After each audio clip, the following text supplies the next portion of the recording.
राम जय राम जय जय राम।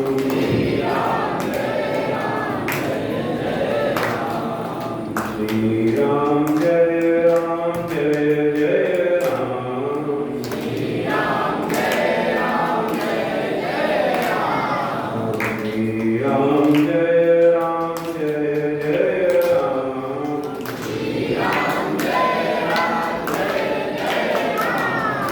श्री राम जय राम जय जय राम। श्री राम जय राम जय जय राम।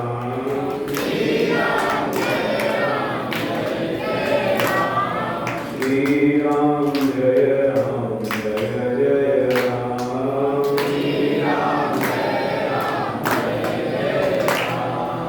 श्री राम जय राम जय जय राम। श्री राम जय राम जय जय राम। श्री राम जय राम जय जय राम।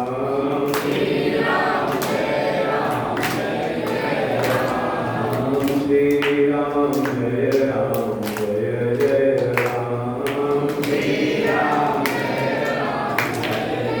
राम। प्रेम से सच्चिदानंद भगवान की जय। गजन्या शक्ति दुर्गा मैया की जय। वृंदावन बिहारी लाल की जय। श्री सद्गुरुदेव भगवान की जय। कमल जी करके बैठे।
स्तवै वेदै साङ्गपदक्रमोपनिषदैः गायन्ति यं सामगा ध्यानावस्थिततद्गतेन मनसा पश्यन्ति यं योगिनो यस्यान्तं न विदुसुरासुरगणा देवाय तस्मै नमः।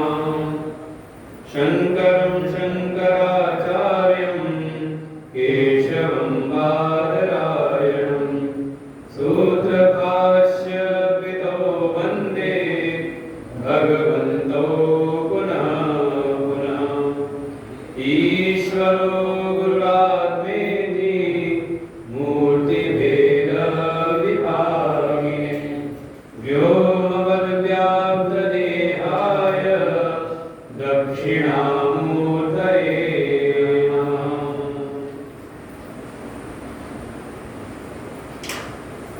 13वें श्लोक से पाठ करते हैं। श्री भगवानुवाच अद्वेष्टा सर्वभूतानां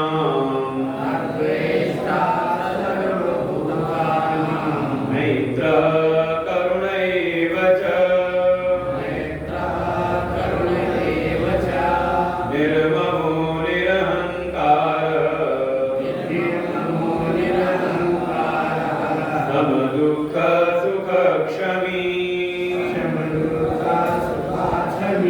सन्तुष्टः सततं योगी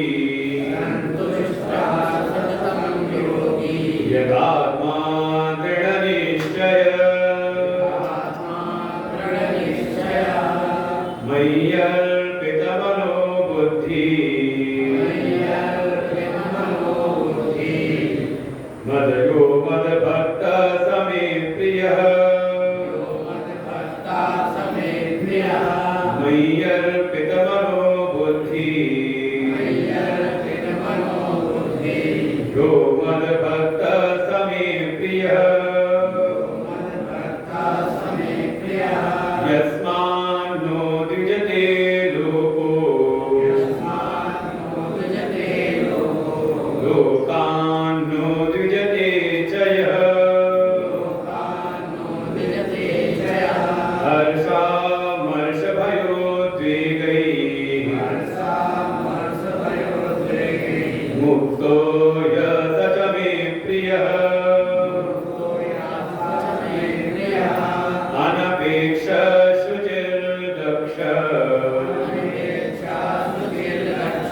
उदासीनो गतव्यथः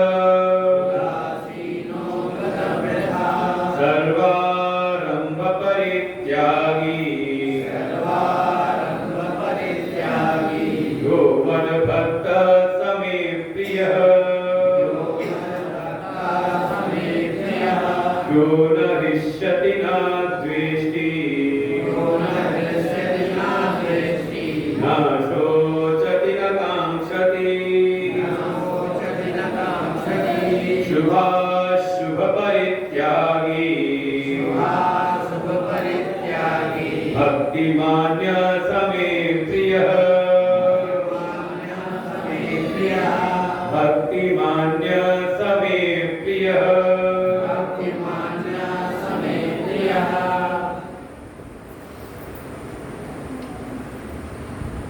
आदिशक्ति जगत जननी दुर्गा माँ के चरणों में कोट नमन वंदन।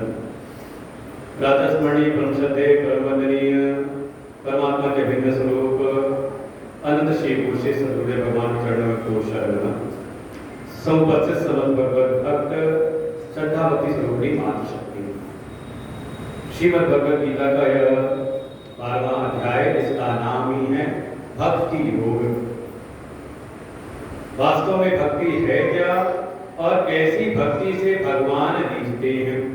कौन ऐसे भक्त हैं जिनको भगवान प्रेम करते हैं?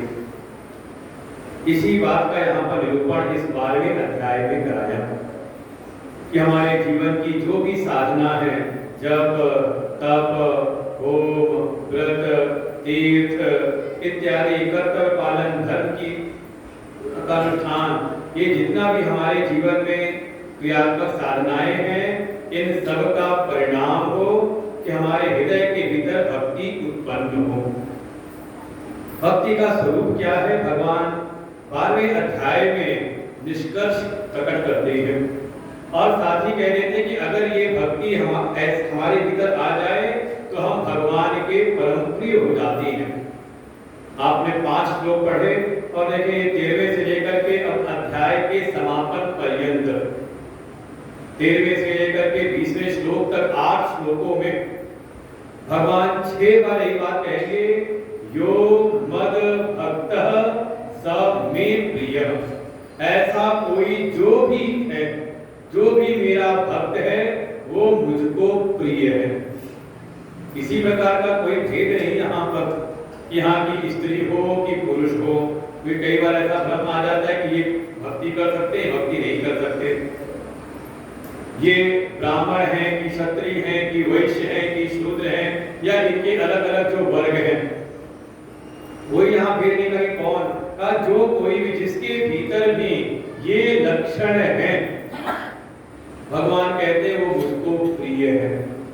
वास्तव में भक्ति और ज्ञान में किसी प्रकार का कोई भेदभाव नहीं। जो भी हमारे शास्त्रों में किसी प्रकार का अगर वर्गीकरण किया, भेद किया गया, तो वो किया गया है कर्म के विभाग में। क्योंकि जब किसी को कोई क्रिया करनी है, कर्म करना है, किसी कर्म का अनुष्ठान करना है, तो कर्म का अनुष्ठान होता है शरीर के द्वारा। तो जैसा कर्म है उसके अनुरूप शरीर की आवश्यकता होती है। ऐसा कोई कार्य, ऐसा कोई कर्म है जिसमें बल की अधिकता की आवश्यकता है, तो अब हम उठा कितना कहेंगे, पंडित जी चलो हाथ लगाओ। यहाँ देखा पंडित जी के शरीर इतना ठीक ठाक है, दुबले पतले बुजुर्ग भी हो गए, तो इनको नहीं, बल्कि कोई पहलवान हो। तो अब पिछले सत्संग में हम जिस व्यासपीठ पर बैठ गए तो उन्होंने कहा कि व्यासपीठ पीछे करनी है, तो हमने कहा 4 पहलवानों को बुलाओ, हमारे से उठा के पीछे करता हूं, उतरेंगे नहीं। हम कहते नहीं 4 बुजुर्गों को बुला दो, बाबा जी को बुला दो, आकर के उठा के पीछे करते हैं, उनसे नहीं होगा। कि जैसा कर्म है, जैसा काम है, उसके अनुरूप शरीर चाहिए। अगर कोई कर्म स्त्री के द्वारा हो सकता है तो स्त्री की आवश्यकता होगी, कोई कर्म अगर पुरुष के शरीर के द्वारा होना है तो उसकी ही आवश्यकता रहेगी। तो कर्म के विभाग में भेद है, लेकिन जब कोई आ जाए भक्ति के मार्ग में, ज्ञान के मार्ग में, तो यहाँ शरीर की पात्रता नहीं आवश्यकता है, यहाँ पात्रता है अंतःकरण की। पूरे अध्याय भगवान ने कहीं पे क्या माना, भगवान ने एक बार भी नहीं कहा कि आपके पास धन कितना है, धन मुझ में लगा दो, अपने शरीर को मुझ में लगा दो। भगवान केवल एक बात कहते हैं, मयि एव मन आधस्व मयि बुद्धिम निवेशय। वास्तव में भक्ति के मार्ग में मन और बुद्धि की आवश्यकता है। मन कैसा है, सात्विक कर्मों के द्वारा, देखो कर्मों का परिणाम यही है, चित्तस्य शुद्धये कर्म। जो जितनी भी कर्म पर साधनाएं हैं, क्रियात्मक जितनी भी साधनाएं हैं, वो केवल इसलिए है कि हमारा जो मन है, हमारी जो बुद्धि है, वो थोड़ी सात्विक हो जाए, निर्मल हो जाए। इतनी आवश्यकता है केवल कर्म की। और हम पूजा पाठ तो खूब करें, सेवा खूब करें, लेकिन हमारा मन शुद्ध ना हो, हमारे मन के विचार संस्कारित ना हो, तो समझे अभी प्रारंभिक जो कर्म की साधना है उसमें और सुधार की आवश्यकता है। समझे इस बात को? ये तो कई बार ऐसा भ्रम फैला दिया हमारे टीवी चैनलों में, हमारी फिल्मों ने, कि दिखा दिया फिल्म का जितना बड़ा वो गुंडा है उतने बड़ा मां भगवती का भक्त है। ये समझे, हमारे सनातन धर्म को केवल कुचलने के, नष्ट करने के लिए ये सारे प्रारूप खड़े किए गए सदियों से। जो खाद सैकड़ों साल आकर के आक्रांता आए मुगल, वो नहीं कर पाए। शायद हमारे ऊपर 200 वर्ष रहे, अंग्रेजों का शासन रहा, लेकिन वो भी शायद समूल नष्ट नहीं कर पाए जो कार्य हमारी सरकारों ने 60 सालों में कर दिया। धीरे धीरे केवल एक काम, कैसे समाज को तोड़ा जाए, कैसे अलग किया जाए। इसलिए अनेकों प्रकार के भेद भावनाएं और वाकई देखें, हमारे किसी मंदिर में हमने ये नहीं देखा कि कौन सी जाति वाला आ सकता है, कौन सी जाति वाला नहीं आ सकता। यहाँ भी लिखा हुआ है, कोई वर्ग ऐसा लिखा हो कहीं पर? 2 मंदिर ऐसे हैं जहां पर हमने देखा तो वहां भी लिखा था कोई विधर्मी ना प्रवेश करे। हिंदू के मनाइए, हिंदू में किसी भी वर्ण का हो, किसी वर्ग का हो, हाँ हिंदू नहीं है तो वो प्रवेश नहीं कर सकता। आप ले जाओ जगन्नाथ स्वामी ने, वहां प्रवेश नहीं कर सकते। और अभी बड़ा विवाद में रहा, बीच में आए थे कुछ दिन पहले विवाद खड़ा हुआ, 10-15 दिन हो गए मंदिर के प्रसाद को लेकर के, तिरुपति बालाजी में। ऐसे हैं, लेकिन वहां हिंदुओं में कोई भेद नहीं, लाखों की हजारों की भीड़ नित्य जाती है और किसी प्रकार का कोई भेदभाव नहीं। भक्ति के मार्ग में और इस ज्ञान के मार्ग में शरीर नहीं बल्कि हमारी बुद्धि सात्विक होनी चाहिए, हमारा मन निर्मल होना चाहिए, ये आवश्यकता है। बाकी किसी प्रकार का कोई भेद नहीं। भगवान कह रहे हैं ऐसा कोई भी मेरा भक्त है जिसने अपना मन बुद्धि अर्पण कर रखा है, वास्तव में अगर ये लक्षण उसके भीतर हैं तो वो मेरा भक्त है, वो उसको मैं प्रेम करता हूँ, वो मेरा प्रिय भक्त है। जैसा कल भी कहा था, 2 वर्गीकरण है भक्तों का। एक संसार में भक्त तो वो है जिनको भगवान प्रिय है। भगवान प्रिय है जब तो हमने कहा कि कौन है, कहा भक्त है। और भगवान से प्रेम ना हो तो क्यों कहेंगे? क्योंकि भक्ति का तात्पर्य केवल यही है, प्रीति बिना नहीं भगत जिड़ाई। अगर भगवान से प्रीत नहीं, भगवान से प्रेम नहीं तो फिर भक्त का है कम। लेकिन भगवान से प्रेम करने वालों में भी 2 प्रकार के भक्त हैं। एक भक्त तो वो है जिनको भगवान से प्रेम है, लेकिन महिमा उनकी है जो भगवान के प्रिय है। संतों ने कथा सुनाई, एक बार देवर्षि नारद पहुंच गए वैकुंठ, अपनी वीणा लेकर के नारायण नारायण जपते जपते पहुंच गए वैकुंठ में, और जाकर के भगवान से सीधे कहा, हे प्रभु, आपके पास कोई हिसाब किताब है कि इस जगत में आपके कितने भक्त हैं, कितने और कितने प्रकार के भक्त हैं? ऐसे प्रकार तो भगवान ने बताए 7वें अध्याय में, अगर आपको स्मरण में हो तो। जिस 7वें अध्याय में भगवान भक्ति का प्रसंग प्रारंभ करते हैं, उसी अध्याय में कह देते हैं, चतुर्विधा भजन्ते माम ये जना सुकृतिनोऽर्जुन, कि ये जो भी संसार में सुकृत हैं, सत्कर्म करने वाले हैं, दुष्कर्म करने वाले नहीं। ये नहीं कि जाके डाका डाले और फिर जाके मां भगवती की सेवा में रखे बड़ा भक्त बन जाए, ये केवल फिल्मों में चलता है। वहां देखो वही ठीक है, और वहां देखो वहां दूसरे धर्म का दिखाएंगे तो कहेंगे बड़ा नियम का पालन करने वाला है, और कोई सनातनी को दिखाना होगा तो उसको दिखा देंगे, और कोई हीरो होगा तो उसको नास्तिक दिखा देंगे। ये केवल और केवल दुष्प्रचार किया गया, कैसे सनातन धर्म का समूल नाश किया जाए, हर जगह पर भ्रम फैलाने के लिए। भगवान कहते हैं जो सुकृति हैं, जो सत्कर्म करने वाले हैं, शास्त्र अनुसार जीवन जीने वाले हैं, ऐसे मेरे 4 प्रकार के भक्त हैं। आर्तो, जिज्ञासु, अर्थार्थी, ज्ञानी च भरतर्षभ। हे अर्जुन, 4 प्रकार के, पहले वो हैं जो आर्त हैं, दूसरे अर्थार्थी, तीसरे जिज्ञासु और चौथे ज्ञानी। आर्त वे हैं जो ऐसे तो भगवान के पास नहीं जाते, ऐसे तो बनेंगे बड़े क्या कहें सेकुलर बन जाते हैं, धर्मनिरपेक्ष बन जाते हैं। कब जाते हैं? कहा जब जीवन में कोई संकट आ जाए, कोई कष्ट आ जाए तो जाते हैं भगवान के पास। कहावत के दुआई चल गया, सुख में दुख में सुमिरन सब करे, सुख में करे न कोई। तो जब कभी जीवन में दुख आए, संकट आए, तो उसको याद आती है भगवान की। संकट की घड़ी में, आर्त अर्थात कष्ट के समय पर भगवान का स्मरण किया, भगवान कहते कोई बात नहीं, कम से कम मुझको याद तो किया इसने। जैसे भागवत में कथा आती है गजेंद्र की। अब भागवत पढ़ना, उसमें कहीं पहले वर्णन नहीं कहीं बड़ी पूजा पाठ इसने की हो, लेकिन जिस समय गया था वो सरोवर में स्नान करने, और सरोवर में रहने वाले एक ग्राह ने पकड़ लिया, एक मगर ने पकड़ लिया, और फिर धीरे धीरे रस्साकशी चलती है, धीरे धीरे घर परिवार वालों ने साथ छोड़ दिया, धीरे धीरे अपना शरीर का जो बल है वो भी साथ छोड़ने लगा। तब हारे को हरिनाम, तब वही सरोवर से कमल का पुष्प तोड़ा और फिर भगवान श्री हरि का स्मरण करता है। हरि माने कहा जो भक्तों के कष्टों का हरण करे, ऐसे हरि। और हरि माने कौन होता है? अंग्रेजी में होता है हरि, मतलब जल्दी।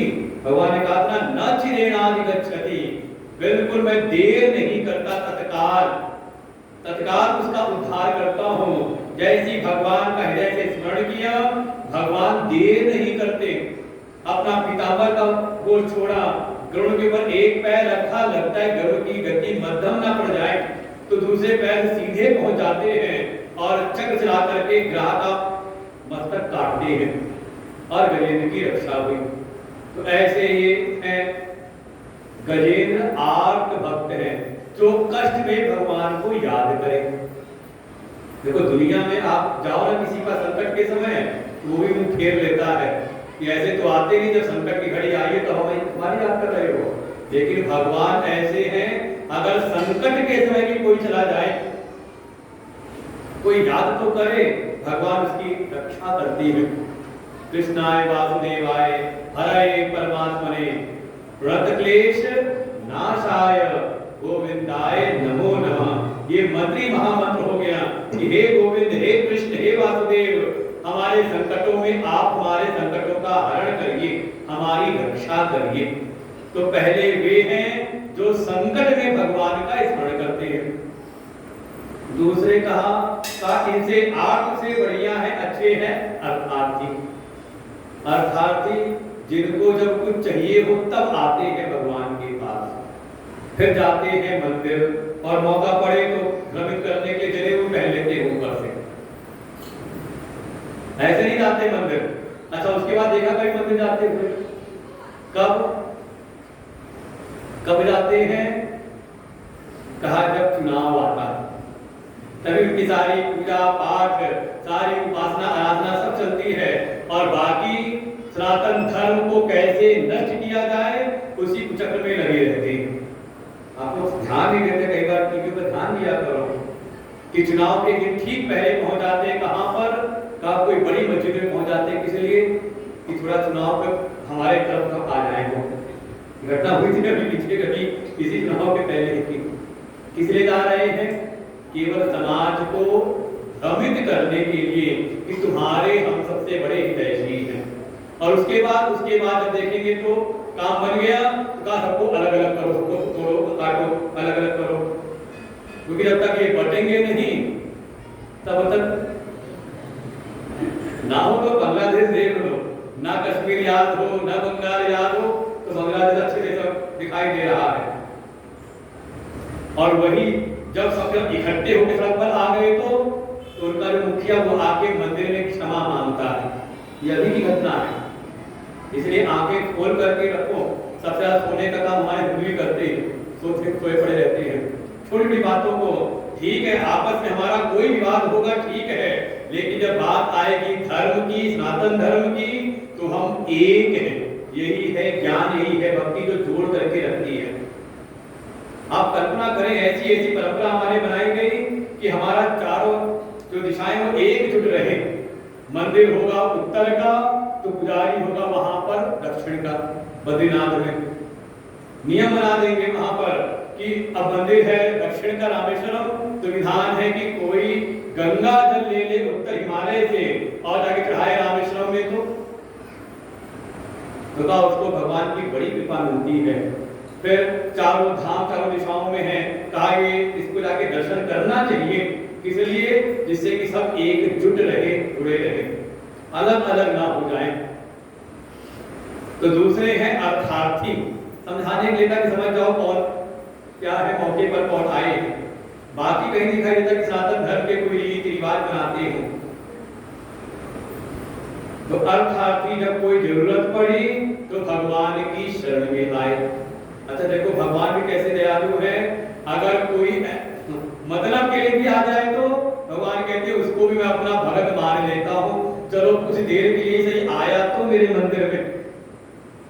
तो ऐसा नहीं कि फल नहीं दिया, फल उनको भी दिया, चाहे भले चलने के लिए आए हो, लेकिन तात्कालिक ही फल मिलता है, फिर दीर्घकालिक लंबे समय का फिर उनको फल प्राप्त नहीं होता। भगवान कहते हैं दूसरे हैं अर्थार्थी, जब कोई जरूरत है तो आते हैं। और इनको कहा कि आर्थ से अर्थार्थी श्रेष्ठ है, क्योंकि संकट तो कभी कभी आता है और इच्छाएं जरूरतें तो रोज बनी रहती हैं। रोज कोई ना कोई एक काम पूरा हुआ तो दूसरा काम निकल आया, दूसरा पूरा हुआ तो तीसरी कामना निकल आई, तीसरी से चौथी, तो ये बार बार मंदिर में आते रहते हैं। और देखो एक बार मनौती पूरी हो जाए ना मंदिर में, माँ भगवती की कृपा से हमें मनौती मांगी और मनौती पूरी हो जाए तो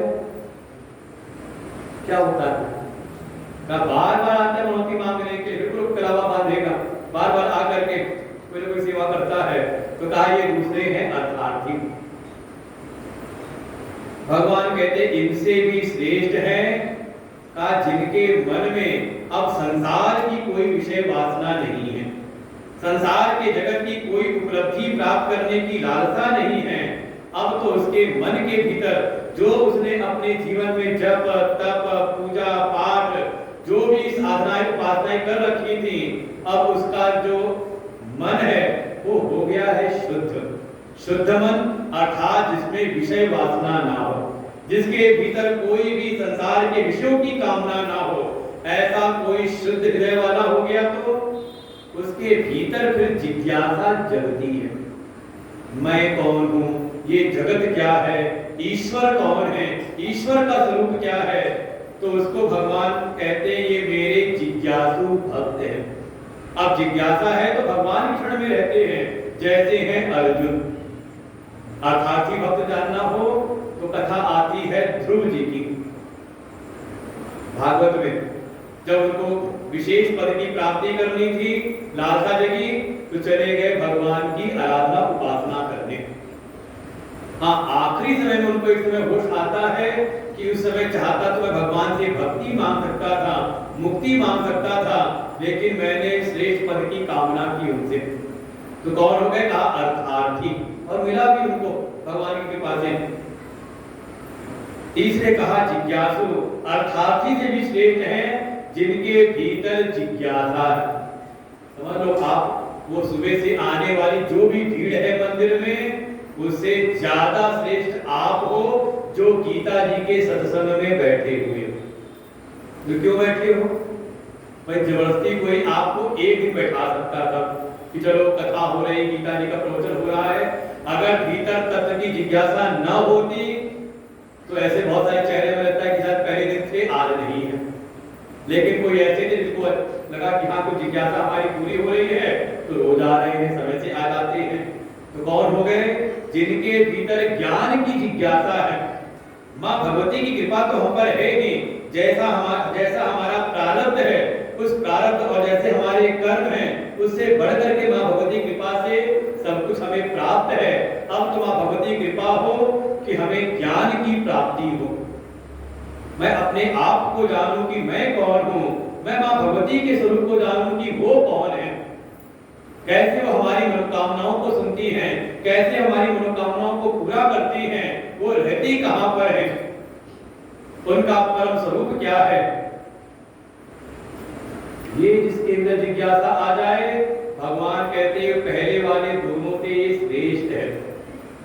ये कौन है, कहा ये मेरे जिज्ञासु भक्त हैं, जैसे अर्जुन है, राजा परीक्षित हैं, पार्वती जी हैं।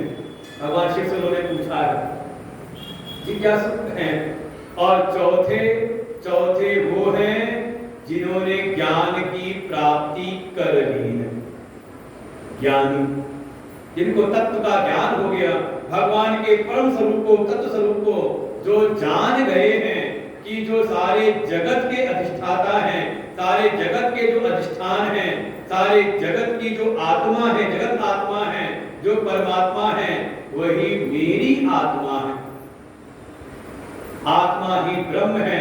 सो हमस्मि वृत्ति अखंडा, जिसके भीतर ये ज्ञान उत्पन्न हो गया है कि वही मैं हूं और मैं ही वो हूं। लेकिन शरीर से नहीं का, शरीर को किनारे करके, मन बुद्धि की उपाधि किनारे करके जो अपना शुद्ध चैतन्य आत्मा है, वो साक्षात परमात्मा का ही स्वरूप है, वही ब्रह्म है। अहम ब्रह्म। ऐसी जिसके भीतर अखंड वृत्ति आ गई, जिसको अखंड इसका बोध हो गया है, जिसका ज्ञान कभी बाधित नहीं होता, ऐसे जो तत्व में निष्ठ जो ज्ञानी है, भगवान कह रहे हैं चौथे प्रकार के भक्त हैं, और इन तीनों में मुझको सबसे ज्यादा ये ज्ञानी ही प्रिय है। कितने प्रिय हैं? भगवान कहते हैं ज्ञानी त्वात्मैव मे मतम, क्योंकि ये जो ज्ञानी है वो तो मेरी आत्मा ही हो जाती है। अच्छा, आपको सबसे ज्यादा प्रेम किससे है दुनिया में? रुपए से? थोड़ा तो है, तो बढ़ता है तो खुशी मिलती, कोई बढ़ जाए तो भाई खाता हमारा बढ़ते लाभ में आ जाए तो प्रेम तो है, ऐसे छोड़ते नहीं है। सत्संग में लगा के तब आए होंगे, लेकिन जरूरत पड़ जाए कभी घर पे, परिवार पे कोई आवश्यकता हो तो उसी धन को आप खर्च करते हो किस पर? परिवार के ऊपर। करते कि नहीं? तो लगता है कि धन से ज्यादा कौन प्रिय है? परिवार। अच्छा, परिवार से भी ज्यादा अगर आपको अपना नाम करना हो अपना नाम, अपना यश करना हो तो परिवार से उठा करके आप समाज में खर्च करते हो। भाई समाज में कुछ दोगे तब तो आपका नाम होगा। किसकी तिजोरी में कितना है उससे किसी की पहचान नहीं होती।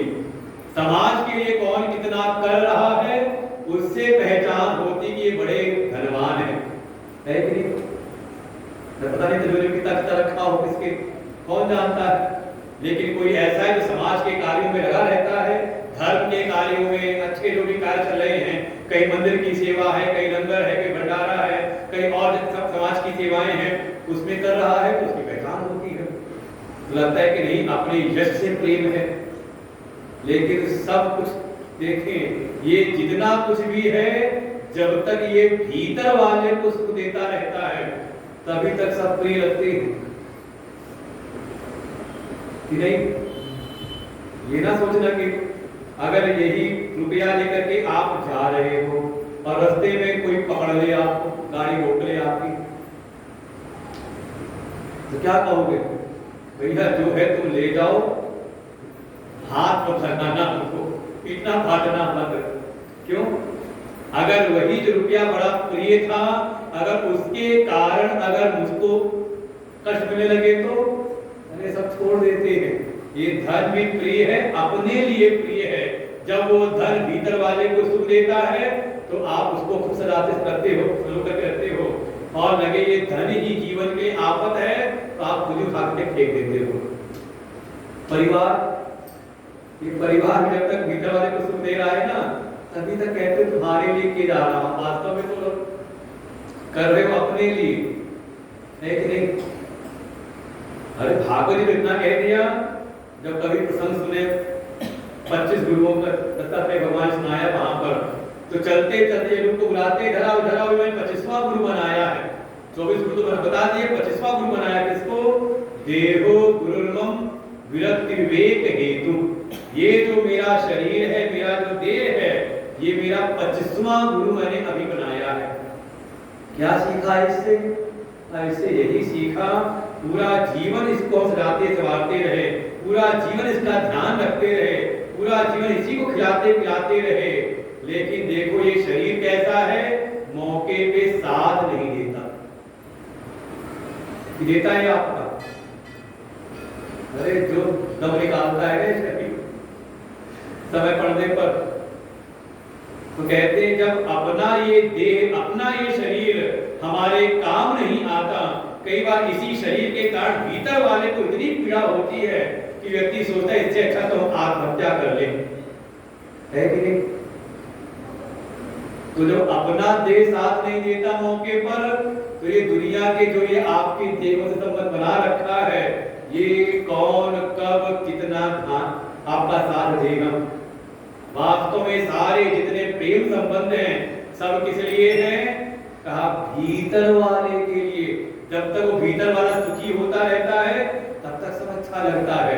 और जिसके कारण भी अगर भीतर वाले को सुख ना मिले, इस शरीर से भी, अपने शरीर से भी, शरीर के किसी एक अंग से अगर भीतर वाले को कट होने लग जाए तो आप पैसा खर्च करके शरीर का अंग कटवा देते हो।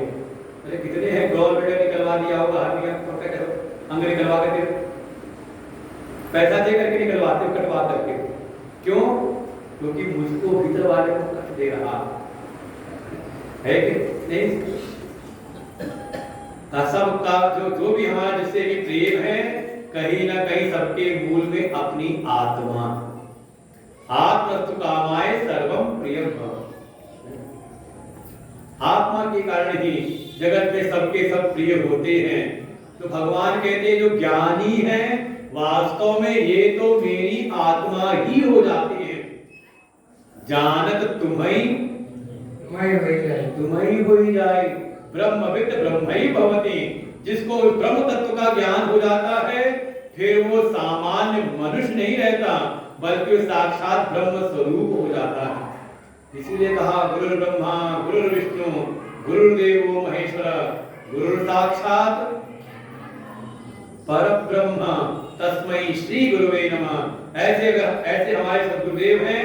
कहा वो कोई केवल आप उसको अगर मनुष्य के रूप में देखते हो, समझो अभी आपको कोई फल की प्राप्ति नहीं होने वाली। वो चलते फिरते, कहा वो साक्षात ब्रह्म स्वरूप है। उनकी जो सेवा में लगता है उस पर वही कृपा होती है जो परमात्मा की कृपा सेवा करने से कृपा होती है। भगवान कहते हैं ऐसे जो ज्ञानी हैं वो तो मेरी आत्मा ही हो जाते हैं। और जैसे जगत में सबको सबसे ज्यादा प्रेम अपनी अपनी आत्मा से होता है, तो भगवान कहते हैं ऐसे जो ज्ञानी भक्त हैं मुझको अतीव प्रिय हैं, क्योंकि तो मेरी आत्मा ही है। ऐसे 4 प्रकार के मेरे भक्त हैं। तो देवर्षि नारद ने कहा तो कोई इनकी संख्या भी है कि नहीं? ये तो आपने वर्गीकरण कर दिया कि 4 प्रकार के हैं, लेकिन हर प्रकार में कितने कितनी संख्या वाले हैं, कोई हिसाब किताब है आपके पास? तो उन्होंने अपना कोई बड़ा सा बही खाता दे दिया, देखो सबके नाम पते दर्ज हैं। कैसे पते दर्ज हैं? ये जो आप पूजा करते समय संकल्प लेते हो ना, ओम तत्व ब्रह्मणि प्राप्ते श्री श्री पाराकल्पे व्यवस्थानुन्तरे अष्टाविंशतमे कलियुगे कलियुगं चरणे जम्बूद्वीपे भरतखंडे, फिर बाराबंकी जनपदे बीपुर ग्रामे, बोलते कि नहीं बोलते?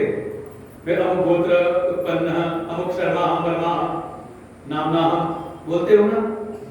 जब बोलते हो ना तो ऊपर दर्ज होता रहता है कि देखो आज इसने पूजा की, आज देखो यहाँ बैठ करके इस क्षेत्र में इस जगह पे ऐसे ऐसे इसने ये पूजा की। इसलिए कहा था ना कि जब भी कोई कर्म करो, भगवान को कर्म अर्पण करने का तात्पर्य है कि कर्म करने से पहले ये स्मरण बना रहे, हे प्रभु ये कर्म आपको समर्पित है। हर कर्म से तो आपके जो कर्म है वो दर्ज होते रहते हैं, भगवान के भाई खाते में लिखा जाता है, सब लिखते रहते सब। तो पूरा जितना भी भाई खाता था दे दिया देवर्षि नारद को, बड़ा सा रहा होगा। वो देवर्षि पढ़ते चले गए पूरे पन्ने पढ़ते चले गए। अच्छा मान लो भगवान के भक्तों का भाई खाता आपको मिल जाए तो किसका नाम घूमोगे? पड़ोसी का नाम लिखा है कार्ड में वहां जाकर, इसका नाम कैसे लिखेगी ना, है कि नहीं?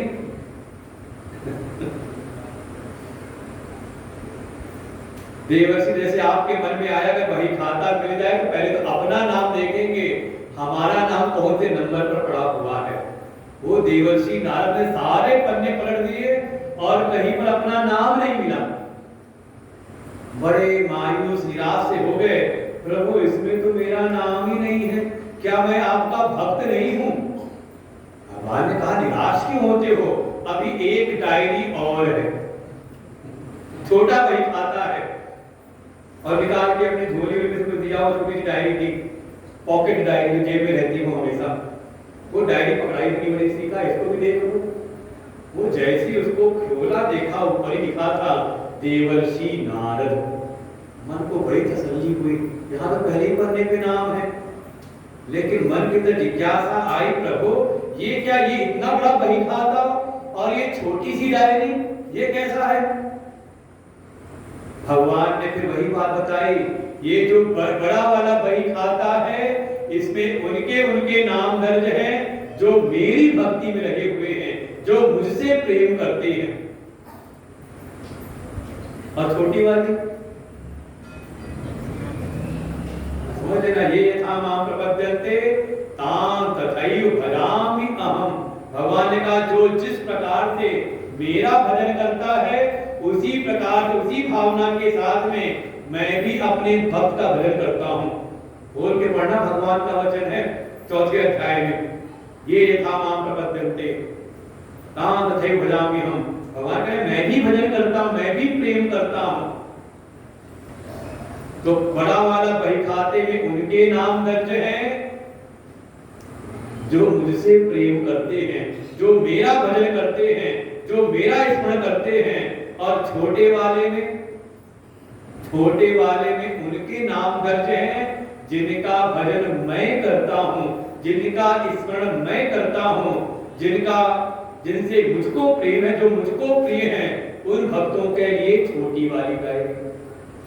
जैसे कई बार हमारे हृदय भी कहते हैं, कई लोग जब कई व्यवस्था में जाते हैं तो वहां कईयों का नाम पुकारते हैं। कई बार होता है कि सबके नाम ना बोल पाए, कहते हैं कई बार जिनका नाम बोला उनके नाम है वाणी पर, और निराश मतलब जिनके नाम नहीं बोले हैं वो दिल में है। जिसका नाम नहीं बोला वो भी खुश हो जाता है, चलो हमारा नाम तो दिल में है। पहले जिसका नाम बोला जाता है वो पहले खुश होता है कि हाँ देखो गुरु जी को हमारा नाम ही ध्यान है, उनको ध्यान है हमारी सेवाएं। और जो मायूस हो रहे थे कहते चिंता ना करो, सब दिल में बैठे हुए, उनका नाम भी दर्ज है। तो एक तो वो है जो भगवान से प्रेम करते हैं, और दूसरे वो जिनको भगवान प्रेम करते हैं। लेकिन उसमें समझ ले कौन है, कहा आर्त और अर्थार्थी। आप समझ ले जो है वो समझ लो भगवान से प्रेम करने वाले हैं, लेकिन भगवान का जो ज्यादा प्रेम है वो उनसे है जो भगवत तत्व की जिज्ञासा में लीन रहते हैं, जो आकर के कथा सुनते हैं, सत्संग करते हैं, वो भगवान के प्रिय हैं।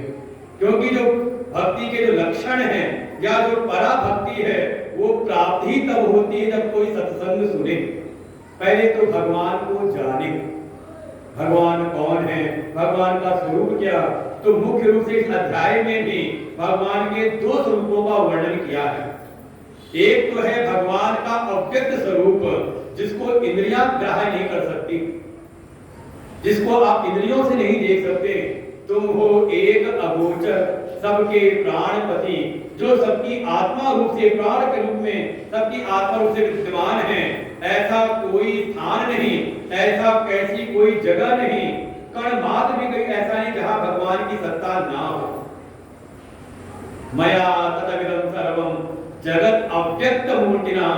ये सारा इदम जो कुछ भी जितना भी जगत है, आप समझो पृथ्वी से लेकर के ब्रह्मांड लोक पर्यंत, सकल ब्रह्मांड में जहां कहीं भी आप देखें सब जगह भगवान से व्याप्त है।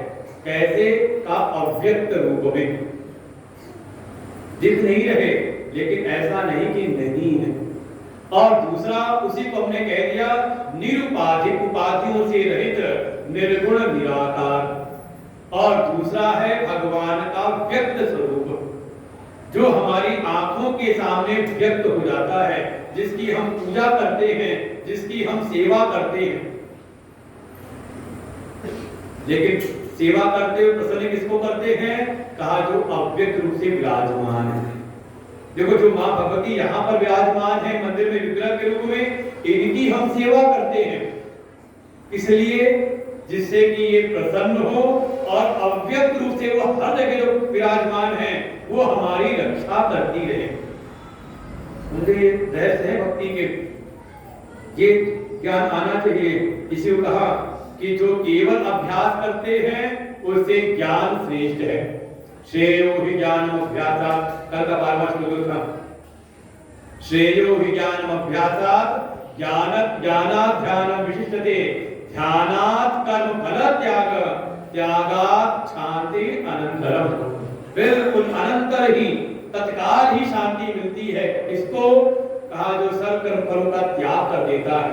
और एक क्रम दिखाया कि जो केवल अभ्यास में लगे हुए हैं, केवल आकर के कोरम पूरा कर रहे हैं, केवल आकर के पूजा उपासना कर रहे हैं, लेकिन जानने का प्रयास नहीं करते कि हम पूजा तो करते हैं यहाँ पर, तो रक्षा घर में कैसे करेंगे, रक्षा बाहर कैसे करेंगे, कैसे का अपने अव्यक्त स्वरूप से। यहाँ तो मां भगवती व्यक्त रूप में विराजमान है, यहाँ हम सेवा करते हैं और वो अव्यक्त रूप से हर जगह विराजमान होकर के वो हमारी रक्षा करते हैं। यही निष्ठा है हमारे प्रहलाद जी की। जब उनसे पूछा है कश्यप ने कि तेरी रक्षा कौन करता है, तो कहते हैं सारे जगत के रक्षक हैं, वही मेरी रक्षा करते हैं। रहता कहाँ है? तो कहा वो तो सर्वत्र है, यत्र तत्र सर्वत्र विराजमान है। तब पूछा अगर सर्वत्र है तो इस खंबे में क्यों नहीं दिखाई देते? प्रहलाद जी कहते मुझको तो खंबे में भी दिख रही है। तो ये भावना है, ये है भीतर की निष्ठा। ज्ञान ऐसा है, ऐसे संस्कार हैं कि उनको पता है कि जिनकी मैं पूजा करता हूँ विग्रह में, वो तो उनका व्यक्त स्वरूप है, लेकिन वो विराजमान है सारे जगत में अव्यक्त रूप से। जगह जगह पे बात आती है, जग निवास प्रभु प्रगटे, ऐसे भाई हम दिमाग बैठ जाए पक्का। अखिल लोक विश्राम, ऐसे प्रभु का स्वरूप है। इसको जो जानते हुए जो सेवा करता है, जिसको ये ज्ञान हो जाए साथ में, कहा वो केवल अभ्यास करने वाले से कहा वो श्रेष्ठ फल प्राप्त आता है। अच्छा जान तो गए, इतना सत्संग सुना, भगवान के मां भगवती के व्यक्त को स्वरूप को भी जान लिया, उनके अव्यक्त स्वरूप को भी हमने जाना, ज्ञान प्राप्त कर लिया, लेकिन ध्यान नहीं करते उनका। तो कहा ज्ञानात् ध्यानम विशिष्यते, जिनको हमने जाना थोड़ा उनका हम ध्यान भी तो करें। और देखो उपासना में विधान है, केवल भगवान को स्थूल पूजा कर दो और उसके चले जाओ तो कहते पूजा का पूरा फल नहीं मिलता। फल पूरा तब मिलता है कि जिनकी आपने स्थूल रूप से पूजा किया है, जो मां भगवती का विग्रह साक्षात सामने दिखाई दे रहा है, आपने जो उनकी पूजा उपासना की, जो आपने द्रव्य लेकर के आए थे, जो भी भेंट पूजा आपने अर्पण करनी थी अर्पण कर दी। अब थोड़ी देर बैठ करके अपने अंतर मन के भीतर भी मां भगवती को का आवाहन करें अपने हृदय में, और फिर हृदय में आवाहन करके जो जो आपने पूजा की है वही पूजा करते हुए सारे द्रव्य उनको अर्पण करें। कहां पर? अपने मनस पटल पर, अपने मानसिक स्तर पर, मन के भीतर। इसे कहते हैं पहले करो स्थूल पूजा और उसके बाद करो मानसिक पूजा, मानस पूजा। इसे सभी देवताओं के आप देखना स्तोत्र होंगे, देवी जी का भी होगा देवी मानस पूजा, शिव मानस पूजा, सभी विधान यही है। पूरा उनका आपने ध्यान तो करो भाई। जो आप अभ्यास कर रहे थे, एक सीढ़ी आगे बढ़े, सत्संग में गए, हमने उनके स्वरूप को जाना, उनकी महिमा को जाना। अब जान करके कर रहे हैं, साथ साथ जो जाना है उसका हम ध्यान भी करें। थोड़ी देर तो बैठो, कम से कम शांति से मंदिर में आके बैठे, जिनको हमें तो यही विधान भी है। आप कई बार मन में विचार करो, धक्के खा करके आपने बड़ा कष्ट सह करके लंबी यात्रा की और बड़ी लंबी लाइन लगी थी वहां पर तीर्थ धाम में, और घंटों घंटों लाइन में लगने के बाद मुश्किल से मुश्किल समय मिलता है 1-8 मिनट का दर्शन करने का। कितना समय मिलता है? आंख सामने देखा नहीं पड़ेगा, चलो आगे बढ़ो, यहाँ पे रुका भीड़ भाड़ में, चलो आगे बढ़ो, एक बदल लेते। लेकिन जो समय मिला आधा मिनट, 1 मिनट, कुछ सेकंड मिले, उतना कम समय मिला, आपने एक झलक देखी और तुम आंख बंद कर लेते। करते कि नहीं? हमसे क्यों कर रहे हो? क्यों कर रहे हो आंख बंद? सब करते हैं तो हम भी बंद कर लेते हैं। ऐसे ही देखा था, हमारे दादाजी करते थे, फिर हमारे पिताजी करते थे, हमारी दादी कर लेती थी, तो हमारी अम्मा कर लेती थी, तो हम भी कर लेते हैं। तो क्या हो गया ये हो गया केवल अभ्यास। क्यों बंद कर लेते हैं? इसका ज्ञान क्या है? ज्ञान ये है कि इतने धक्के खा गए, इतना कष्ट है करके हम यहाँ पर आए हैं धाम में, माँ भगवती के धाम में आप पहुंचे हैं, वैष्णो देवी है। वहां पंडित दिखाते हैं, वहां पर पंडित जी लोग, आचार्य लोग, ये 3 पिंडियां हैं, तब तक धक्का लगा आगे निकल गए। ऐसे ही होता है वहां पर। लेकिन जो क्षण भर हमें मिला है, भाव ये होता है कि ये जो हमें दर्शन मिले हैं, ये हमेशा दर्शन नहीं मिलेंगे। हे मां भगवती कृपा करो, जैसे आप यहाँ बाहर हो, आप हमारे अंदर मन में आकर के बस जाओ। इसलिए एक बार सामने देखा और अगले क्षण आंख बंद करके अपने भीतर मूर्ति को बता लिया। अच्छा, आंख बंद करते मां भगवती की स्वरूप याद आता है,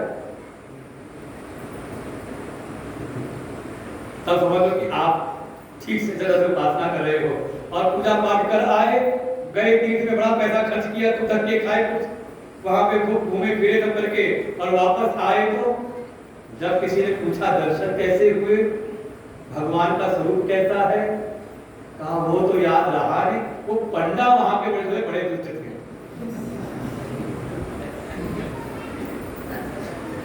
हुआ तो नहीं ऐसा। भगवान याद नहीं है कि भगवान वहां के स्वरूप में थे, कैसा उनका स्वरूप था। बड़ा व्यवस्था बड़ी खराबी थी वहां पर। क्या हुआ? हमारे खराब हो। हाँ, वहां की बताई कि वहां मंदिर बहुत बड़ा बना था, सोने के दरवाजे लगे थे, घंटा वहां बिल्कुल ऐसा चांदी का था, ये था वो था। भगवान कैसे थे? उसका तो ध्यान रहा नहीं। हाँ, वहां कचौड़ी वाला बड़ा प्रसिद्ध है, वो याद है, बताया तो वहां कचौड़ी जरूर करा, छोटी वाला है तो नहीं ऐसा। श्रेय अभ्यास से ज्ञान श्रेष्ठ है, ज्ञान से ध्यान श्रेष्ठ है। कि जो आपने जाना, थोड़ा उसका ध्यान तो करो, अपने भीतर उनको अनुभव कर लो, तब समझ लो आपकी साधना भक्ति कुछ सफल है। और जो ध्यान भी किया, तो ध्यान से भी सर्व कर्म फल त्याग, सर्व कर्मों के फल का त्याग करना आ जाए, तो समझ लो ये सबसे ज्यादा श्रेष्ठ है। ध्यान से भी श्रेष्ठ साधना है ये समझ ले। कर्म फल का त्याग अर्थात समझ लो ये संन्यास है। सन्यासी भी यही करता है, सब कुछ करते हुए उसकी कोई अपेक्षा नहीं रहती, न वित्त इच्छा, न पुत्र इच्छा, न लोक इच्छा, सब कुछ करते हुए सब बिल्कुल वही जो कहावत है, नेकी कर हाँ दरिया में डाल। उसका मतलब नहीं कि जो किया आके फेंक आनंद दरिया में, तात्पर्य उसको विस्मृति में डालते जाओ, ज्यादा याद मत रखो कि हमने इसके लिए ये किया था, हमने अशांति कब आती है? मन अशांत आपका कब होता है? जब तक आपके मन में अपेक्षाएं बनी रहती है। देख तेरे लिए मैंने ये किया था, क्या चाह रहे हो?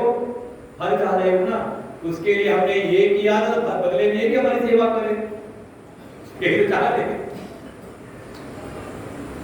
मन के भीतर आया, बच्चे की सेवा तो कर रहे हैं, पढ़ा लिखा रहे हैं, लेकिन मन में आ गया बड़ा होकर बुढ़ापे की लाठी बनेगा तो क्या हो गया? तो फल की इच्छा आई ना, फल का त्याग नहीं कर पाए, तो ये दुख देता है। हमारे गुरुदेव कहते हैं कोई सत्संग से कोई अम्मा गई घर वापस, 1.5 घंटे 2 घंटे सत्संग सुना, कुछ ना कोई भजन ना कोई कीर्तन, केवल प्रवचन सुन के सर भारी हो गया है। घर जाए और जाते ही बहू गर्मा गर्म चाय ला करके पिला दे, थोड़ा सिर का दर्द हल्का हो जाए। और जैसे ही गए, मौके की बात था उस दिन दशहरा, वो जो बहू थी बेटे को साथ लिए सबको लेके चली गई थी। हम सत्संग से वापस पहुंचे और चली गई थी मेला घूमने, अब तक आई नहीं। दरवाजे पे देखा लटका हुआ रहा ताला, क्या होगा मतलब? कहा अम्मा ने उसी समय बिल्कुल खटका हो जाएगा, सिर हो गया तुम्हारी, अब और सर फटेगा। क्यों? क्योंकि कहीं ना कहीं मन में अपेक्षा बना करके गए। अच्छा अपेक्षा ना बने और घर पहुंच जाए और चाय मिल जाए तो ये वास्तव में जो हम कर करके जताते रहते हैं, अर्थात फल की इच्छा करते रहते हैं कि देख तेरे लिए मैंने ये किया था। क्यों बता रहा हूं मैं कि तू भी ऐसे ही मेरे साथ करना। ये जो प्रत्युपकार की भावना है यही हमारे मन को विक्षिप्त करती है। हमारे मन के विक्षेप का कारण यही है जो हर समय हम चाहते रहते हैं। देखो कर्म का फल कोई त्याग नहीं सकता, आपके बस में नहीं। समझ बिल्कुल रहस्यमयी है सभी विषय। आप कर्म के फल का त्याग कर ही नहीं सकते, आपके बस में नहीं है। कैसे? ये शरीर जो आपको मिला हुआ क्या है? ये कर्म का फल है जो आपको मनुष्य का शरीर मिला है। कहां किस परिवार में आपको जन्म मिला? ये फल है आपके कर्मों का। आप अपनी मर्जी से आए थे कि वीरपुर में आके जन्म लेना है। कैसे माता पिता मिले, कैसा परिवेश मिला, ये सब हमारे कर्मों का फल है, जिसको आप कहते हो प्रारब्ध। ये आपके जन्म मंत्र के हैं, काहु नको सुख दुख कर दाता, निज कर्म भोग सब भ्राता। क्या मिल रहे हैं? फल क्या है? ये अपने ही कर्मों के सब फल मिल रहे हैं। तो फल तो आपको लेना ही पड़ता है, आप त्याग ही नहीं सकते। शादी किससे होगी? क्या है वो? कर्मों का फल है। ये अपनी मर्जी से कर लेते हो, अपनी इच्छा से जैसा चाहता वैसा, अपनी इच्छा से जाके बीवी आना है शादी करके। ये सब कर्म का फल है। अपनी इच्छा से होता तो रोना रहे होते, है कि नहीं? कर्म का फल तो हम त्याग कर ही नहीं सकते, फल तो मिलेगा ही मिलेगा। अवश्यमेव भोक्तव्यम कृतम कर्म शुभाशुभम। जो भी आपके जीवन में शुभ अशुभ जो भी कर्म हो रहे हैं वो तो आपको अवश्य ही भोगना पड़ेगा। चाहे इस जन्म में भोग लो, बच जाएंगे तो अगला जन्म मिलेगा, नहीं पूरा हुआ तो फिर अगला जन्म मिलेगा। और पुनर्विजननम पुनर्विवरणम पुनर्विजननी जठरे शयनम का ये कर्म, ये जन्म कर्म का चक्र चलता रहेगा। वास्तव में फल का त्याग नहीं, बल्कि भीतर से फल के प्रति कोई अपेक्षा ना रह जाए। जैसा हमने भाई भगवान का जब ध्यान किया, हमने उनके स्वरूप को जाना, केवल हम अभ्यास नहीं लगे पूजा पाठ में ही केवल, बल्कि भगवान के स्वरूप को जान करके फिर हमने उनका ध्यान कर रहे हैं। तो जब हमने जान लिया कि सारे कर्मों के फलदाता तो एकमात्र मां भगवती है, परमात्मा है, कोई और है? कौन दे रहा है कर्म फल? वही विधाता है, उनके विधान से मिलता है। जो जस करई जो जैसा करता है को करे करत बढ़ावे साधना। जैसा जो करेगा उसको भगवान के विधान के अनुसार वैसा ही फल मिलता है। भावना ये बन गई कि जब ये मेरा कर्म गया है भगवान के समर्पित कर दिया हमने, तो फल मिल रहा है भगवान से। तो अब वो फल नहीं है बल्कि ये तो भगवान का प्रसाद है। ये है भक्ति की निष्ठा। यही समझ लो आप, बिल्कुल भगवान गीता जी बार-बार लेके आते हैं, ज्ञेय नित्य सन्यासी अनाशित योगी सन्यासी च, का वो योगी भी सन्यासी के समान ही है। 5वें अध्याय में 6ठे अध्याय में भी उसको सन्यासी के समान ही कहते हैं, का जिसके भीतर कर्म फल का आश्रय न रह जाए। हमेशा अगर कोई मनोकामना के मां भगवती की पूजा में लगे रहे तो समझो अभी आप केवल पहली सीढ़ी पर हो अभ्यास वाले में। भाव तो ये हो, चाही न चाही कबहु कछु तुम सन सहज सने। जब हमने उनकी महिमा को जान लिया कि मां भगवती तो परम कृपालु है। भाई जब कोई आर्त भाव से जा रहा है, भले कभी पूजा पाठ न की हो, आर्त भाव से क्या मां भगवती ने उस पर भी कृपा कर दी। कोई अर्थार्थी भाव से क्या मां भगवती ने उस पर भी कृपा कर दी। तो सबका हिसाब कर ही रही है। तो हमने भी कुछ अच्छे किए होंगे तो फिर चाहना क्यों, खुद ही मिल जाएगा। इसीलिए जैसे ही भीतर ये कर्म फल की चाह मिटी, आपको तत्काल शांति मिल जाती है। शांति चाहिए, तत्काल तुरंत शांति। इसे कहते हैं आयुर्वेदिक दवा नहीं है, इस बात 20 दिन में फायदा करेगी, 40 दिन में फायदा करेगी ना, ये बिल्कुल इंस्टेंट वाली है। कौन सी? एलोपैथी दवा। इधर हमने आया, गोली गई भीतर और दर्द गायब। भगवान कहें शांति अनंतरम, अनंतर ही, करते ही आपको शांति मिलती है। उपाय है फल की आशा त्याग, किसी से कोई अपेक्षा न रखो। वही है नेकी कर दरिया में डाल, ये महापुरुषों की कहावतें हैं, हमारे गीता का ये सार है। जहां जो आपको अपने कर्तव्य दिखाई देते अपने कर्तव्य करें, लेकिन फल की इच्छा ना करें, प्रति उपकार की भावना ना रखते हुए सब छोड़ दे, भरोसा रखें। क्योंकि कौन है? अब हम सामान्य मनुष्य नहीं, बल्कि मैं हूं भक्त, और भक्त भगवान पर भरोसा करके अपने सारे कार्य करता है। उसका भरोसा भगवान पर होता है, दुनिया पर नहीं। और कोई करे तो भगवान से, भगवान की पूजा कहे कि मैं भगवान का भक्त हूं, और आस बना के रखे संसार में, तो भगवान भी कहते हैं मोर दास सहाय नर आसा, कह करऊं कहूं कहां विश्वास। तो ऐसे का क्या विश्वास करूं जो कहता तो है कि मैं भगवान का भक्त हूं, और आस लाके बैठा है संसार से, बेटवा सुख दे देगा तो बेटिया सुख देगी, तो पत्नी सुख देगी कि पति सुख देगी, इससे फल मिलेगा, इससे। भगवान जी कहते फिर ऐसे भक्त का मैं भी विश्वास नहीं करता, ये कब किधर चला जाए कुछ पता नहीं।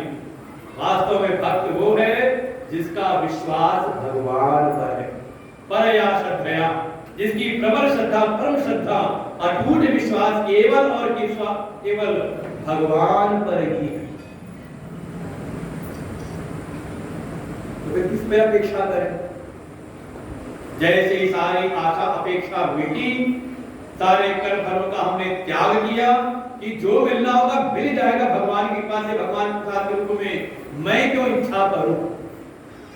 मुझे अगर कुछ चाहना होगा तो केवल और केवल भगवान का प्रेम। हे प्रभु आप कृपा मिले, और जिस पर भगवान की कृपा होने लग जाए तो जा पर कृपा राम के हुई, ता पर कृपा याद है, लेकिन बस चित्त में उतर जाए। वो कहते ना सब याद कर लेते हैं, हमारे मुझे सुनाते हैं कि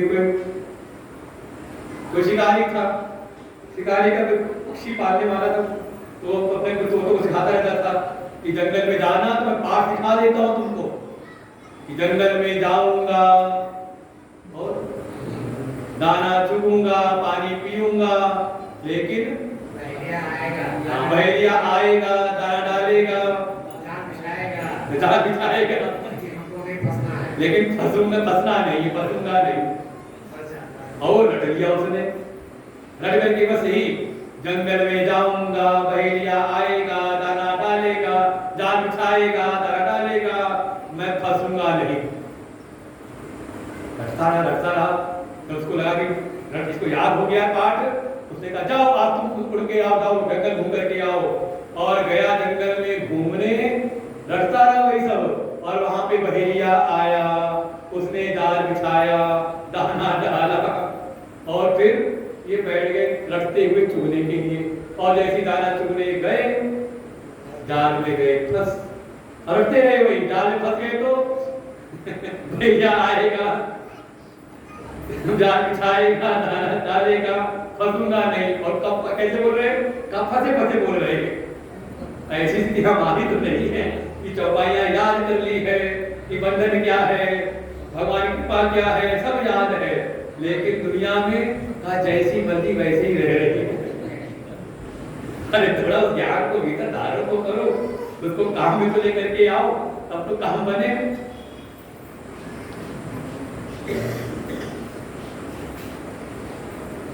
एक और सुनाया बड़ा अच्छा, कि कोई ऐसा कहते हैं कोई तोता था, गया किसी महात्मा जी के पास में, तोता देते थे बगल में, कथा चलती थी राम नाम से सब बंधन छूटे। ऐसी बहुत सुंदर लगा था वो। उसको लगे ये कैसा, ये राम नाम से बंधन छूटे, यहाँ देखो राम नाम से बंधन छूटे हुए बंधन में पड़ा हुआ हूँ। जब महात्मा जी ने बोला राम नाम से ऐसा बंधन छूटे, तो तोते ने बोला तुम्हारे बदल सब झूठे, ऐसे भी बोला उसने, सारे झूठे।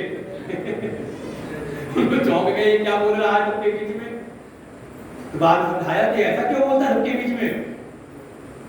तो उसने बताया देखो तुम कह रहे हो राम नाम से बंधन छूटे, मुझे तो बंधन मिला हुआ है, रोज राम नाम ले रहा हूँ, नाम बोल रहा हूँ, लेकिन ये जो मेरा मालिक है उसको बांध के रखता है पिंजड़े में।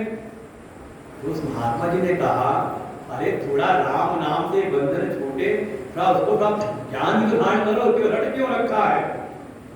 जब राम नाम पे इतना विश्वास कर लिया तो उन्हीं पर सब छोड़ दो, फिर अपना प्रयास क्यों करते हो। एक दिन ऐसे ही बोलना, राम नाम से राम का नाम लेना और बिल्कुल ध्यान हो जाना, जैसे कोई मुर्दा पड़ा रहता है ना, ऐसे पड़ जाना। सोते ने अगले दिन यही किया, जोर से नाम लिया, राम नाम बोला और फिर ऐसे जैसे ध्यान रखते ना कोई बिल्कुल मुर्दा हो जाए, ऐसे ही पड़ गया वो मुर्दे जैसे, ध्यान में चला गया। ध्यान मिलते ही पढ़ा रहा है ऐसे बिल्कुल, अब मुझे कुछ नहीं करना, जो करना है प्रभु करे। प्रभु पर आशा लगा के छोड़ दिया। अब जो मालिक था तोते का देखा, अरे ये क्या हो गया, तोता है मरा पड़ा हुआ है, बिल्कुल ये उड़ नहीं रहा, हिलाया डुलाया कुछ किया, कुछ करता ही नहीं। मुझे कह दिया कुछ मत करना, अब केवल भरोसा किस पर, राम जी पर। बिल्कुल पड़ा रहा। उसको लगता है कहीं क्या हुआ इसको, कहीं मर तो नहीं गया। वो पिंडा खोला, तोते को निकाल के चलो उसको कहीं दफना अपना, तो जैसे ही रखा उसको मौका मिला वो उड़ गया। इसीलिए श्रेयो हि ज्ञानम अभ्यासात् ज्ञानाध्यानम विशिष्यते, ध्यानात् सर्व कर्म फल त्यागः, त्यागात् शांति, अनंतर तुरंत ही करते ही शांति मिल जाती है। लेकिन भक्त भी ऐसा हो, कर्म फल का त्याग करने वाला हो। ये वास्तव में सन्यासी है, सन्यासी भक्त है कोई जो समाज में रह के करता सब कुछ है, लेकिन किसी से कोई अपेक्षा नहीं। तो ऐसे के भगवान ने फिर कुछ लक्षण बताए हैं। शुरुआत किया है 13वें श्लोक से ही, और देखो 8 श्लोकों में लगभग 6 बार भगवान कहेंगे ऐसा कोई मेरा भक्त है तो मद्भक्त सब में प्रिय, वह मुझको प्रिय है। पहले 13-14 दो श्लोक एक साथ नहीं है। अद्वेष्टा सर्वभूतानां मैत्रः करुण एव च, निर्ममो निरहंकारः समदुःख सुखक्षमी, संतुष्टः सततं योगी, यदात्मा दृढनिश्चयः, मय्यर्पितमनो बुद्धिः, यो मद्भक्तः स मे प्रियः,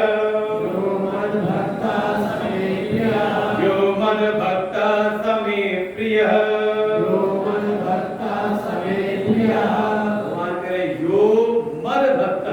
ऐसा जो मेरा भक्त है, कोई भेद नहीं है यहाँ पर शरीर का या कोई वर्ण का, कोई आगड़े पिछड़े का, कोई भेद नहीं। ऐसा जो कोई मेरा भक्त है, स वह में प्रिय, वो मुझको प्रिय है। कैसा है वो? देखो एक लाइन और कह दी साथ में, मयि अर्पित मनोबुद्धि, मयि मुझ में, अर्पित समर्पित कर दे। क्या चीज? मन और बुद्धि। भगवान आपका वही खाता नहीं देते कि पैसा रुपया कितना लगे कितना चढ़ा रहे हैं, कितनी बढ़िया आपने भेंट पूजा सोना चढ़ाया कि चांदी चढ़ाई, मन से किया कि नहीं किया। मेरे भगवान तो इतना कह देते हैं, पत्रम पुष्पम फलम तोयम जो में भक्ता प्रेक्षते। कोई अगर जल भी अर्पण कर दे, पत्र पुष्प भी अर्पण कर दे, लेकिन कैसे? भक्त्या, भक्ति के साथ में, मन बुद्धि लगा कर रहा कि नहीं कर रहा। जिसने अपने मन और बुद्धि को दोनों को उसमें लगा रखा है, अर्थात मन की जो भावनाएं हैं, मेरे सगुण में लगी हुई है। देखो मन की भावना जो है वो लगेगी सगुण में, व्यक्त में ही, अव्यक्त में भावनाएं नहीं जाती। जिसको आपने न देखा न जाना न कभी अनुभव किया उसमें कभी मन जाएगा? एक पक्षी होता है, उसका नाम है गुडुंगू। देखा कभी? मर गया, कभी मर गया, मन में लगा कुछ? कैसा होता है मन? बताओ। मन जाएगा उसमें? का मन लगता है, हम कहते तोता मैना, तो आपका मन जाएगा। हम कहीं चकवा चातक, तो आप जिसने देखा अपने मन में जाएगी पूछ। अर्थात मन को लगा रखा है मेरे व्यक्त में, अर्थात मेरे सगुण साकार में, सेवा करता है सगुण साकार की, लेकिन बुद्धि अर्पित की है मेरे अव्यक्त में। सगुण साकार की सेवा करते हुए मेरे अव्यक्त स्वरूप का जिसको ज्ञान बना रहता है। यही कहा था, मैं ये मन आदत मई बुद्धि निवेशय, वही पे समर्पित कर रहे हैं जिसने अपनी मन बुद्धि को मुझ में ही अर्पण कर रखा है। जैसे कोई बालक अपने पिता के चरण दबाता है, तो दबा रहा है पैर, लेकिन कुछ किसको कर रहा है? पैर को, भीतर वाले को, उसकी आत्मा को, है कि नहीं? नहीं तो तभी पिताजी गए सो, पैर दबाते हो सुबह तक, कह रहे हैं पिताजी सो गए, अब तो होश नहीं है। जिसको खुश कर रहे थे तो सो गया है, तो प्राण क्या चल रही है ऐसे। अच्छा, कोई गुरुजी आ गए घर पर, भोजन करा रहे हैं, किसको भोजन करा रहे हैं? भूख को। मुझे तो स्वाद दे रहा है, स्वाद दे रही जीवा, बढ़िया बढ़िया, लेकिन खुश किसको कर रहे हैं भोजन करा करके? भीतर वाले को। ऐसे जिसका मन अर्पित है मेरे व्यक्त में, मेरे व्यक्त की सेवा में लगा हुआ है, जिसकी नजरों में मैं व्यक्त हूं लेकिन हृदय में अव्यक्त रूप से विराजमान, भीतर बाहर दोनों, हर समय ये जिसका चिंतन नित्य युक्त इस ज्ञान के द्वारा हो जाए, वास्तव में वही हो गया मई अर्पित मनोबुद्धि। और अगर जिसका मन बुद्धि भगवान में लगा हुआ है, भगवान को कुछ जानता है, तो फिर किसे द्वेष करेगा? निज प्रभु मैं देखई जगत कहीं संग करो विरोध। आगे ना अद्वेष्टा। जब हमने जिस अपनी मां भगवती की सेवा की, अपने मन को उसमें लगाया और बुद्धि को अर्पण किया उनके अव्यक्त स्वरूप में, उनके निर्गुण निराकार सर्वव्यापक स्वरूप में, कि घट घट में कण कण में मां भगवती ही विराजमान है। अगर कोई सौम्य रूप में है तो वो भी मां भगवती का ही स्वरूप है, और कोई रुद्र रूप में है तो कल का दिन है किसका? कालरात्रि। तो वो कौन है? वो भी वही है। इसीलिए उनके 9 विविध विविध रूप हैं। कोई कन्या रूप में तो वो भी मां भगवती का स्वरूप है, और कोई साक्षात चंडी बनी रहे तो। इसलिए घर में कम से कम तुम लोग के लिए बढ़िया हो एक मंत्र है, सुबह उठ के एक बार हाथ जोड़ लिया करो, कब 9 दिन तो कर ही देना। तात्पर्य ये है कि जितने भी प्रकार के आपको यहाँ लोग दिखाई दे रहे हैं, सब अव्यक्त रूप से परमात्मा का ही स्वरूप है, क्योंकि उनसे ही ये सारा जगत उत्पन्न हुआ है, उनमें स्थित है और उन्हीं में अंततः लीन हो जाता है। जैसे स्वर्ण से अनेकों आभूषण नाम रूप प्रकट हुए, सोने में स्थित है और वापस गया इनके पास, तो स्नान के पास तो फुकनी में लगाया, गला दिया सब। ऐसी दृष्टि इसकी बन जाए तो जब सारे जगत में ऐसी भावना बन गई कि सब मेरे प्रभु का ही स्वरूप है, तो किससे फिर वो द्वेष करेगा? मैं अद्वेष्टा सर्वभूतानां, सभी भूतों के प्रति किसी से कोई द्वेष नहीं है। जहां जैसा कर्तव्य करना चाहिए वो कर्तव्य करता है। देखो, होता किसी को डांटना भी पड़े, कोई गलती करे तो दंड भी देना पड़े, लेकिन दंड दिया उसके बाद अलग है। जो द्वेष की वृत्ति होती है वो अलग नहीं हटने देती, दंड देने के बाद भी, सजा मिलाने के बाद भी वो याद करता रहता है। जैसे घर से निकले सत्संग के लिए, हो गई किसी से खटपट, निकलते निकलते झगड़ा हो गया किसी से, और फिर आकर के बैठो सत्संग में, झगड़ा हो जाए और फिर बैठो माला लेके जप करें, ओम नमः शिवाय, ओम नमः शिवाय, ओम नमः शिवाय। फिर बताते पूजा हो जाएगा क्या है, ये आपका मन भगवान में अर्पित हो ही नहीं पाएगा। अगर कहीं पर भी किसी से भी तनिक भी अगर द्वेष है तो आपका मन भगवान में अर्पित हो नहीं पाएगा, ये बाधा है। इसीलिए जो अद्वेष्टा हो चुका है, नाम है जैसे कोई अक्रूर है, अर्थात किसी के प्रति भी क्रूर भावना नहीं है, भगवान के भक्त लेकिन रह रहे कंस के पास, और कंस भी उनको अपना हितैषी ही मानता है, तो भेजा ना, ऐसी स्थिति हो जाए। दूसरा कहा सर्वभूतानां मैत्र, सभी भूतों के प्रति मैत्री का भाव। सिया राम में सब जग जाने करुण नाम, बिल्कुल सबके प्रति, किसी के प्रति विशुद्धता का भाव नहीं, सबके प्रति मित्रता का भाव, सबसे स्नेह की भावना बनी रहे। नहीं है तो फिर आप भगवान में अर्पित कर नहीं सकते, किसी की चाहिए ऐसी।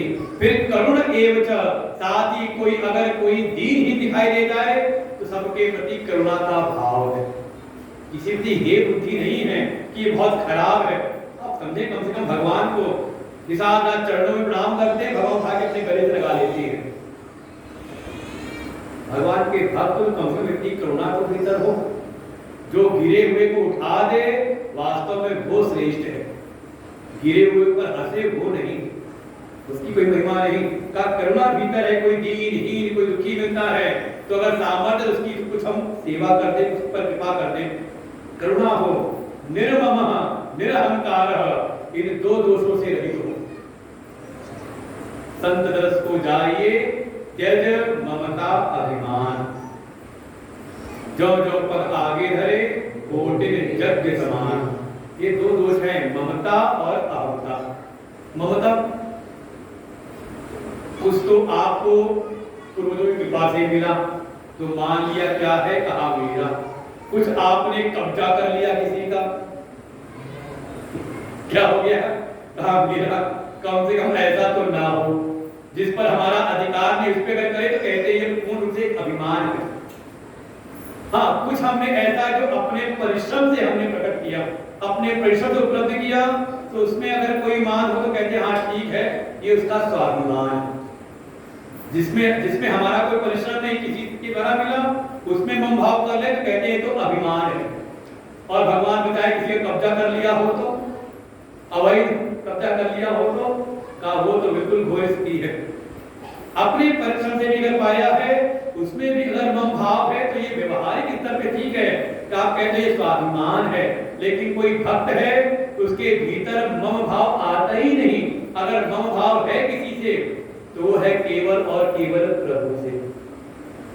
सब संपत्ति द्रौपदी कह रहा है, द्रौपदी कह रहा है, ठीक है, सबको संभालना है, ध्यान रखना है। भरत जी ने उपेक्षित नहीं छोड़ा अयोध्या को, लोगों को वहां व्यवस्थित किया और फिर गए हैं भगवान का आशीर्वाद देने के लिए। क्यों? क्योंकि सब संपत्ति भगवान की है, मेरी नहीं है। और इस भाव के साथ में 14 वर्ष तक खड़ाऊ को शासन पर बिठा कर सिंहासन पर शासन करते हैं कि मेरा नहीं, सब प्रभु का है। ये है भक्त की स्थिति। हम तो थोड़ा सा भी मिल जाए तो फिर बना लेते हैं ममता, अभिमान। बिल्कुल इसकी मम भाव है तो प्रभु मेरे हैं, कन्हई मेरे हैं, माँ भगवती मेरी हैं, का इस प्रकार का। और जब ये नहीं तो कोई अहंकार भी नहीं, अभिमान भी नहीं, जो कुछ भी कर रहे हैं तो भगवान की कृपा से हो रहा है, हम तो उनके केवल और केवल करण मात्र हैं। ये भाव आ जाए, मैं करता नहीं हूं, कर्तृत्व ना आए, कर्तृत्व का ईमान ना हो, बल्कि भाव हो कि मैं तो भगवान के हाथ की केवल कठपुतली हूं। बस ये है, ये भाव पापी के मन में नहीं आता। वो तो छल करता है, हम कौन है करने वाले, सबको कराने वाले। तो फिर जो लाठी पड़े, जेल में जब डंडा पड़े तो फिर रोना भी मत। भाई जिसने आपसे गलत काम करा है वही मार पा रहा है, मार भी खा लेना है कि नहीं। छल कपट नहीं चलता वहां पर। मन क्रम वचन छाड़ चतुराई, भरत कृपा कर हे रघुराई। छल कपट वाला नहीं, ये भक्त का भाव है। ना तो कहीं मम भाव है और ना ही देह गेह में अहंता का भाव है। ऐसा कोई है, निर्मम निरहंकार। और परिणाम कभी अनुकूल परिस्थिति आई सुख वाली आई, कभी प्रतिकूल आई दुख वाली, दोनों में ही सब है। क्यों? क्योंकि दोनों ही भगवान की कृपा से मिला है। सुख में ज्यादा फूलता नहीं और दुख में भगवान को अब तक भूलता नहीं। उसमें भी ध्यान रहता है कि ये भी भगवान का अनुग्रह है। शायद हो सकता है भगवान उसको शिक्षा देना चाह रहे हैं, कुछ नई बात सिखाना चाह रहे हैं इस कष्ट परिस्थिति में भी। और फिर स्वयं तो दिक्षु है, स्वयं तो सहनशील है, लेकिन किसी और से कोई अपराध हो जाए तो क्षमावान है।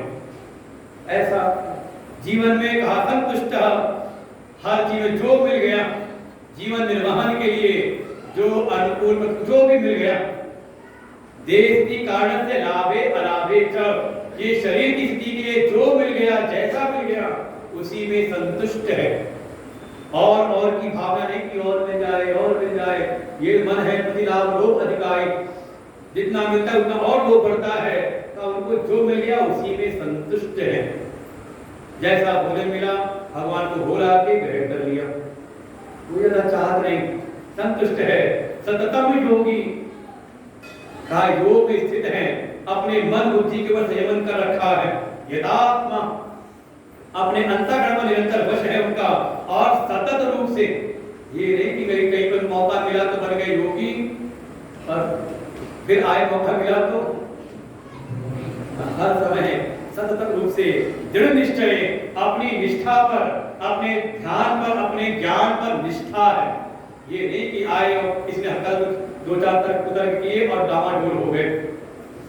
जैसे कई बार होता है ना, व्रत रखेंगे 9 दिन व्रत रखेंगे और जैसे ही व्रत का हमने संकल्प लिया और कुछ खुशबू आ गई रसोई से, आज तो भगवान को ज्यादा ही बढ़िया बन रहा है, खुशबू अच्छी आ गई, चलो कल से रखेंगे, अभी तो 9 दिन है ना, आज तो एक दिन छोड़ दें क्या हो जाएगा, 8 दिन रख लेंगे।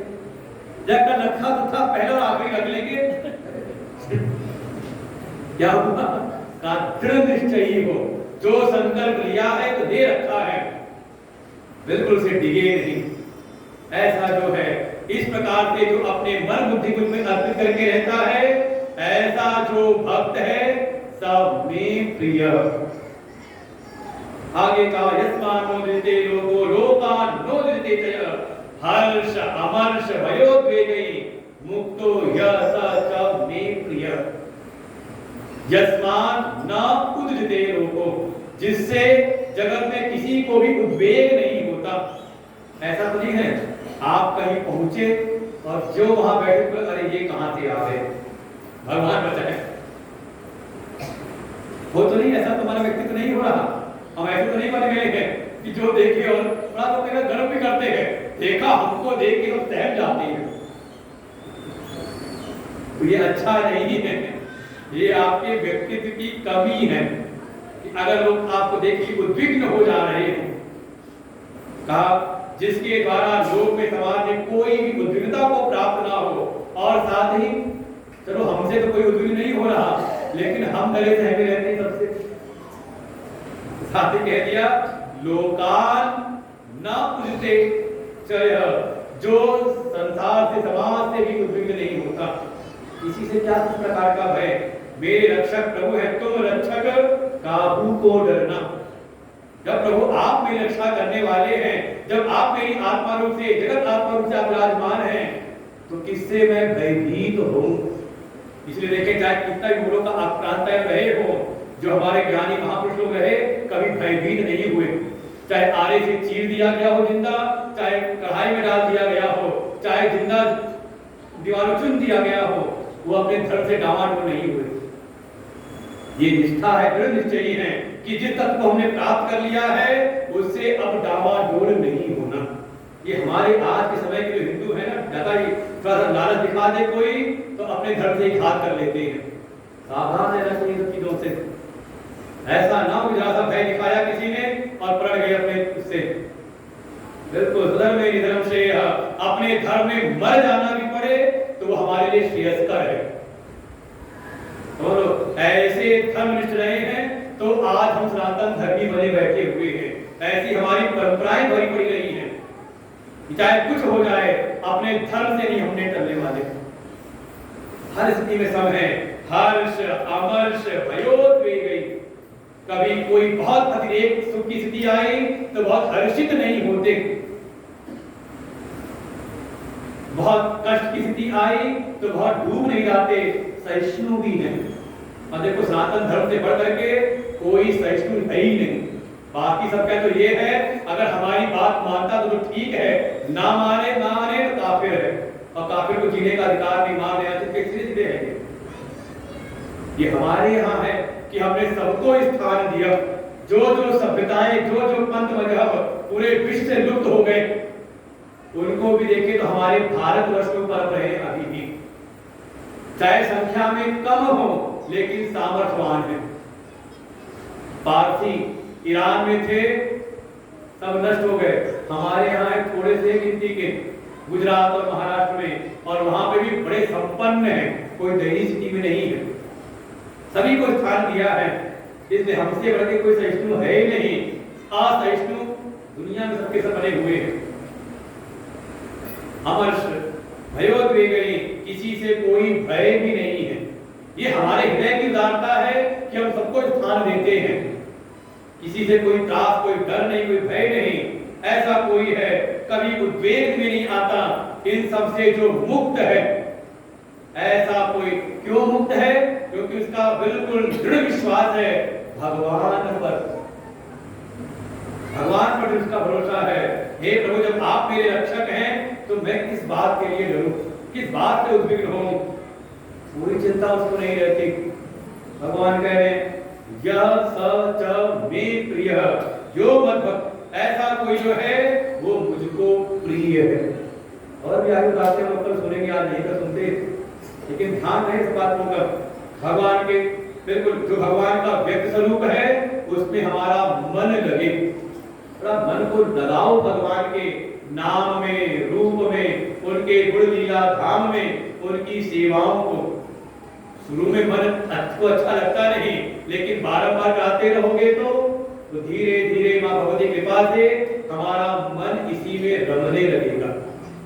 और जब रमने लगे तो थोड़ा शाम को आकर के भगवान की कथा भी सुनो, बुद्धि को भी भगवान में ही लगा दो, भगवान के उस अव्यक्त स्वरूप को भी जानो।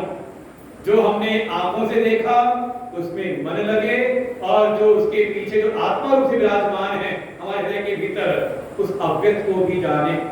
तो हम भगवान के बुलाते हैं परम प्रिय।